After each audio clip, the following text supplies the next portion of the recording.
Good evening. आज हम लोग कंटिन्यूटी को 8th थ्योरम और आगे सीखते हैं। If f and g are continuous functions at x equal to a some real number, then their product is also continuous at x equal to a but converse may not be true। मतलब अगर दो functions continuous हैं तो उनका product भी continuous होगा, लेकिन product continuous है तो इंडिविजुअल फंक्शंस कंटिन्यूस हों जरूरी नहीं। देखिए इसे कैसे प्रूफ करते हैं। हम लोग अभी जो कल हमने एप्सिलॉन डेल्टा डेफिनेशन यूज की थी उसी का यूज करेंगे। Given f is continuous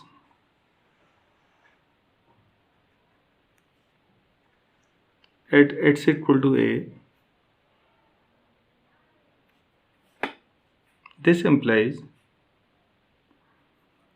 for epsilon greater than 0 we are able to find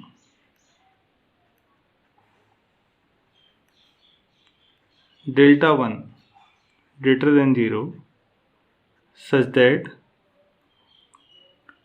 fx minus fa mod less than epsilon by 2 whenever x minus a mod less than delta 1. Similarly, for the same epsilon gx minus ga mod less than epsilon by 2 whenever x minus a mod less than delta 2। कल जो हमने किया था वही यहाँ भी कर रहे हैं। Let delta equal to minimum of delta 1 delta 2।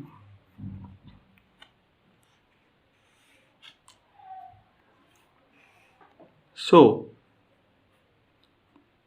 fx minus fa mod less than epsilon by 2 and gx minus ga mod less than epsilon by 2 for x minus a mod less than delta। ये सारी चीज़ें आपको कल के video में भी continuity 3 वाला video की एप्सिलॉन डेल्टा डेफिनेशन ध्यान से समझिए, वहाँ आपको मिल जाएगा कि हमने ऐसा क्यों किया।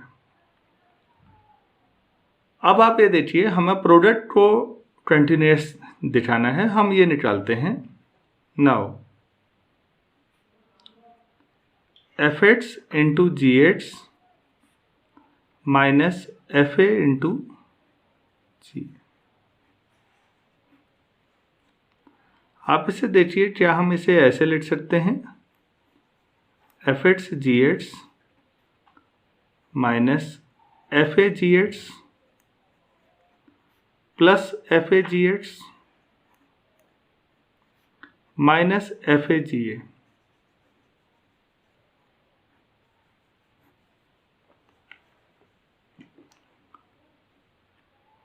दिस इक्वल टू, अगर जी एक्स कॉमन आए तो f x minus F a times g x plus g x minus ji a times f a less than equal to fx minus fa mod gx plus gx minus ga mod plus mod of into है mod of f। Continuity की definition से हमने ये पढ़ा है epsilon by 2 mod of gx plus epsilon by 2 mod of f। हम लोग इसे जो लेफ्ट हैंड साइड है F G at x minus F G A कई बुक्स में शॉर्ट में लिखा जाता है। प्लीज ध्यान दीजिए ये एफ ऑपरेशन जी नहीं है, ये कंपोजिट फंक्शन नहीं है, हम उसके बारे में आगे पढ़ेंगे। ये प्रोडक्ट ऑफ फंक्शन है, ऑर्डिनरी प्रोडक्ट, ये शॉर्ट में लिखा गया है बस। तो एफ ऑपरेशन जी के बारे में हम बाद में सीखेंगे।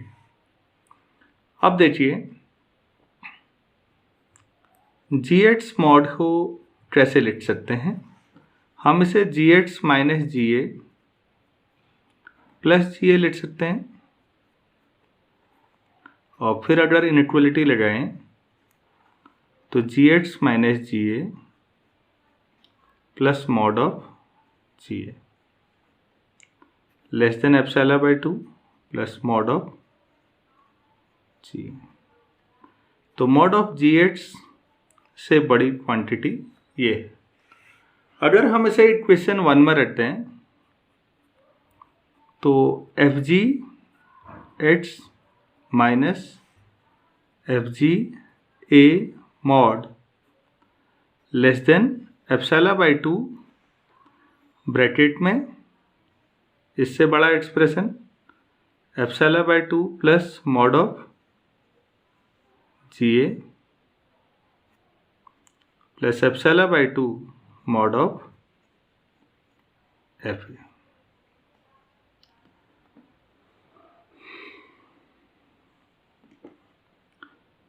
हम इस पूरे एक्सप्रेशन को देखिए, ए पर अगर कंटिन्यूस है फंक्शन, चाहे एफ हो या जी हो, तो एफ ए वेल डिफाइंड होगा, एक फाइनाइट वैल्यू होगी, ये तो आप समझ रहे हैं। किसी भी फाइनाइट वैल्यू को एप्सिलॉन से मल्टीप्लाई करेंगे तो वो बहुत छोटी वैल्यू आएगी, क्योंकि नॉर्मली एप्सिलॉन काफ़ी छोटा ले रहे होते हैं आप। वैसे एप्सिलॉन की कोई भी चॉइस ले लीजिए, एप्सिलॉन फॉर एवरी लिखा हुआ है आपने, हम इस पूरी वैल्यू को एप्सिलॉन 1 लिख सकते हैं से। So F G of X minus F G A mod less than epsilon 1 कब? whenever x minus a mod less than delta. This implies fg, that is fxgx, is continuous at x equal to a. मुझे उम्मीद है आपको समझ में आया होगा। यहाँ पर आप ध्यान दीजिएगा कि मॉड ऑफ जी ए और मॉड ऑफ एफ ए आपने पहले ही डिफाइन किया हुआ है कि एफ और जी दोनों ही ए पॉइंट पर कंटिन्यूस हैं, तो ए पॉइंट पर फंक्शन की वैल्यू फाइनाइट होगी, ये तो श्योर है। तो हम इस पूरी वैल्यू को कुछ एक फाइनाइट नाम दे सकते हैं, मैंने उसे एप्सिलॉन 1 दिया है, और इसके लिए आपको डेल्टा मिला हुआ है पहले से ही। ज़्यादा ज़रूरी काम हमेशा कंटिन्यूटी के लिए कोई भी एप्सिलॉन लीजिए, उसके लिए डेल्टा ढूंढना जरूरी है। हमने डेल्टा ढूंढा हुआ है जो डेल्टा 1 और डेल्टा 2 का मिनिमम है। अब हम लोग कन्वर्स पर ध्यान देंगे। Let phi x equal to x sin 1 by x, x is not equal to 0 and 0, x equal to 0. Obviously we have already discussed that this is continuous at x equal to 0. It is continuous at x equal to 0. अगर मैं ऐसा करूं कि इस function को दो function के product के तौर पर लिख लूँ, f x equal to x, g x equal to sine 1 by x. क्या ये x इक्वल टू 0 पर कंटिन्यूस होगा? नहीं होगा। आपने पहले के वीडियो में ये देखा है, इन दोनों का जो प्रोडक्ट है वो 0 पर कंटिन्यूस है, लेकिन जब अलग अलग कर दें तो कंटिन्यूटी जरूरी नहीं है। हमने थ्योरम में क्या सीखा? दो फंक्शंस कंटिन्यूस हैं तो प्रोडक्ट भी कंटिन्यूस होता है, लेकिन अगर प्रोडक्ट कंटिन्यूस है तो अलग अलग कंटिन्यूस होना जरूरी नहीं है। मुझे उम्मीद है आपको ये समझ में आ गया होगा। इससे रिलेटेड कुछ चीजें और। पहला, if f is continuous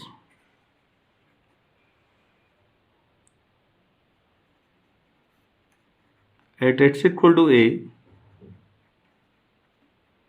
then f square, f cube, f to the power 4 are also continuous at x equal to a. f square का मतलब f into F, f into F, जैसे f इंटू जी था अभी, ऐसे ही f into F. आप पिछली theorem में देखिए, हमने दो फंक्शंस लिए थे f और g। क्या हम f और g को f और f ही ले सकते हैं? आप सोचिए, तो एक ही फंक्शन भी तो दो बार आ सकता है, तो मतलब कंटिन्यूस फंक्शन को उसी से मल्टीप्लाई कर दें, तो fx इंटू एफ एक्स, पिछली थ्योरम के हिसाब से सोचिए। तो f स्क्वायर का मतलब हियर f स्क्वायर का मतलब F x into F x. तो आप समझिए होंगे ये कंटिन्यूस होगा। अगर ये कंटिन्यूस है तो इसे फिर एक बार और एफ एक्स के साथ मल्टीप्लाई कर लीजिए इसी थ्योरम से, तो जाहिर सी बात है वो भी कंटिन्यूस होगा। तो हमने क्या सीखा? अगर कोई फंक्शन कंटिन्यूस है तो उसकी कोई भी नेचुरल पावर कर लीजिए, एफ एक्स का square, cube, fourth power, nth power, n natural number है, तो ये हमेशा उस पॉइंट पर कंटिन्यूटी देगा। मुझे उम्मीद है आपको क्लियर हो रहा होगा। Second, F square is continuous does not imply F is continuous.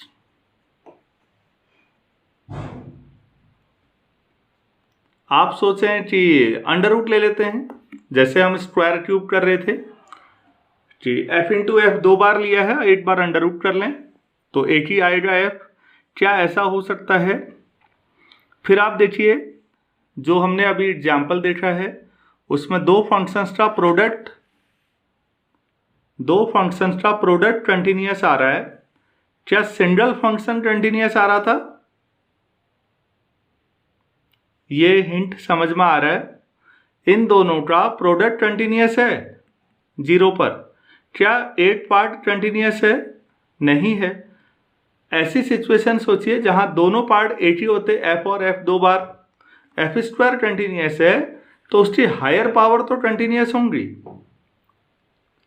लेकिन f कंटिन्यूअस हो जरूरी नहीं है। मुझे आप लोगों पे भरोसा है, आपने अगर ये एग्जाम्पल समझा है तो आपको ये सेकंड पार्ट समझ में आ गया होगा। तो इस थ्योरम से हमने क्या सीखा? कंटिन्यूअस फंक्शंस का प्रोडक्ट कंटिन्यूअस है लेकिन कन्वर्स सही नहीं है। और दूसरा, कंटिन्यूअस की कोई भी इंटीग्रल पावर कर लीजिए, नेचुरल पावर सॉरी, वो कंटिन्यूअस होगा उसी पॉइंट पर, लेकिन ये under root, cube root, 1/2 power के लिए, ऐसों के लिए सही नहीं है। नेक्स्ट थ्योरम मैं लिख रहा हूं, लेकिन मैं एज ए होमवर्क समझिए, इसे आप लोगों को करना चाहिए। f is continuous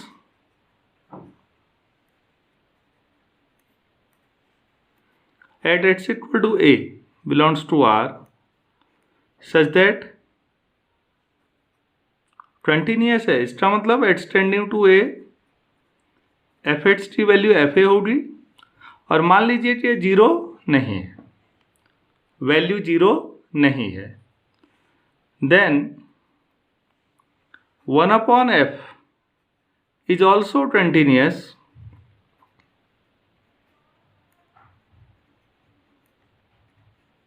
at x equal to a। आप इसे खुद कोशिश करिए, नहीं आने के बाद आप कमेंट में लिखिएगा, मैं इसे सॉल्व करके आपको दूंगा। पहले खुद उम्मीद करिए। अगर ऐसा हो जाता है कोई फंक्शन कंटिन्यूस है कहीं पर और वो जो वैल्यू आ रही है, लिमिटिंग वैल्यू फंक्शनल वैल्यू दोनों बराबर है लेकिन वो 0 नहीं है, नॉन जीरो है, तो 1/f वहाँ पर क्या होगा, कंटिन्यूस होगा। अगर आपको ये थ्योरम समझ में आ जाती है तो आपको ये बहुत इंपॉर्टेंट रिजल्ट समझ में आएगा कि f/g भी कंटिन्यूस हो जाएगा अगर g 0 नहीं है। क्यों? अगर f और g कंटिन्यूस हैं तो और g नॉन जीरो है तो 1/g एडजस्ट करेगा और वो कंटिन्यूस होगा इस थ्योरम से, तो उनका कोसेंट भी कंटिन्यूस हो जाएगा। ये थ्योरम कैसे होगी, जब आपको पहले ये वाला पार्ट समझ में आ जाएगा। अगर आपने g के नॉन जीरो होने पे 1/g की कंटिन्यूटी डिस्कस कर ली तो ये f इंटू 1/g ही है, और दो कंटिन्यूस का प्रोडक्ट कंटिन्यूस होता है, अभी आपने पिछली थ्योरम में पढ़ा है। तो मैं उम्मीद करता हूं इतना आपको समझ में आ गया होगा। अब आप नेक्स्ट थ्योरम देखिए। If f is continuous at x equal to a, then mod f is also continuous at that point, but the converse may not be true. Function continuous है तो mod f भी continuous होगा, लेकिन mod f continuous हो तो जरूरी नहीं है वहां पर f कंटिन्यूस हो। काफी इंपॉर्टेंट रिजल्ट है, हम इसे बहुत आसानी से प्रूफ कर सकते हैं। इसको प्रूफ करने के लिए एक बेसिक आइडेंटिटी की जरूरत है, तो क्यों ना पहले आइडेंटिटी को ही डिस्कस कर लिया जाए।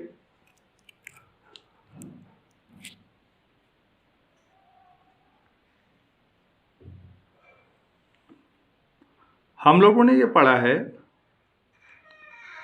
a minus b mod greater than equal to mod a minus mod b whole mod for every a b belongs to R। उम्मीद है आप लोग ये जानते होंगे। ध्यान दीजिए, यहाँ a और b कोई भी रियल नंबर है, उनका डिफरेंस लिया गया है, और यहाँ मॉड लेने के बाद डिफरेंस लिया गया है। आप ऐसे समझिए, अगर a और b पॉजिटिव हैं तो दोनों साइड बराबर ही हो जाएगी। आप ऐसे समझिए, a अगर 5 और b 2 ले लेते हैं तो left side 5 minus 2 mod greater than equal to mod a 5 ही रहेगा, मॉड b 2 ही रहेगा। इक्वलिटी है, सही है। a अगर 5 और b माइनस 2 लें तो लेफ्ट हैंड साइड क्या बनेगा, 5 minus 2 mod greater than equal to mod a 5 minus mod b 2 mod b, ये तो 2 ही रहेगा।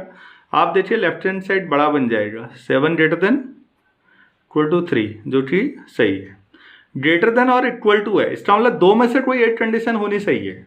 यहां भी उन दोनों में से कोई एक, ग्रेटर देन और equal to, and equal to नहीं है, और इक्वल टू है, तो कोई एक कंडीशन दो में से सही होनी जरूरी है। यहां एक सही है, यहां भी एक सही है, वहां इक्वलिटी सही थी, यहां ग्रेटर देन सही है। मुझे उम्मीद है आपको समझ में आ गई होगी आइडेंटिटी। अगर आपको इतना समझ में आता है, आपको ये थ्योरम समझ में आ चुकी है। देखिए कैसे। सिंस f is continuous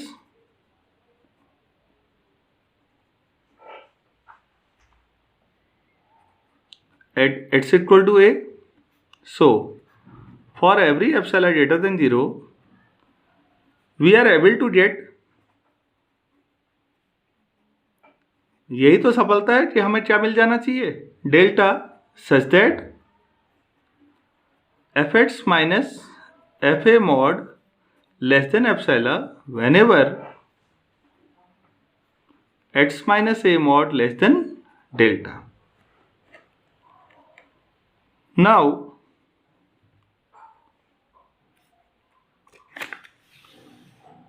हम इसे इक्वेशन 1 मान लें। From equation 1 we can write equation 1 का जो राइट हैंड साइड था मैं इसे पहले लिख रहा हूं, तो आप बताइए कैसे लिखेंगे। Mod F x minus mod F A का mod less than equal to mod of F x minus F A. क्या ये समझ में आया? लेकिन अभी तो आपने लिखा है कि this is less than epsilon, तो भाई एप्सिलॉन से छोटा ये है और इससे छोटा ये है। This implies mod F x minus mod F A whole mod less than epsilon for whenever या for every X minus A mod less than delta. तो ये क्या बता रहा है कि मॉड एफ एक्स, या सरल शब्दों में आप मॉड एफ कहिए, इज कंटिन्यूअस कहां पर? एट एक्स इक्वल टू ए। ये थ्योरम का पहला पार्ट हो गया। अगर मैंने कहा था आपको, जो शुरू में मैंने इनइक्वलिटी समझाई है, इतना समझ में आता है। कॉम्प्लेक्स नंबर में आप Z1 Z2 लिखते थे यहां पर, अगर इतना समझ में आया तो ये हो गया। कन्वर्स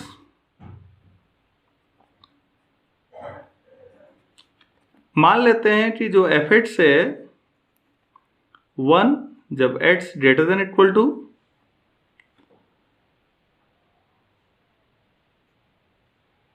0 है और -1 जब एक्स लेस देन 0 है।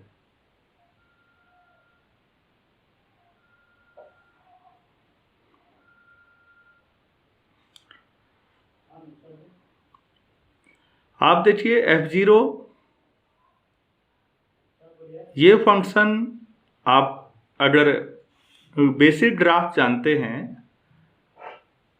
तो ये फंक्शन देखिए किस तरह से आएगा।